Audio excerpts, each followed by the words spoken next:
discuss the concept of classes and objects. In simple terms, class is a category or blueprint of any physical object. Now, what does it mean? If we consider term fruit, then fruit is a category or general name given to all fruits. So it is a class.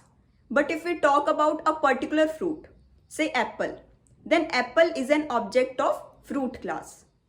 Similarly, if we consider a term student, then student is a generic name given to all students. But if we talk about a particular student, say Ram, then Ram is an object of student class. So this was the general definition of class. But if we talk about its technical definition, technically class is encapsulation of data members and member functions. Now what are data members and what are member functions? If we talk about rectangle class, then what are the properties or attributes of rectangle class? Length and breadth are properties of rectangle class. So these will come under data members. And if we calculate area of rectangle inside any area function, so that area function will come under member functions.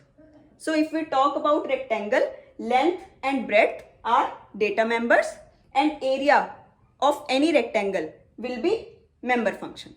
So this was about class.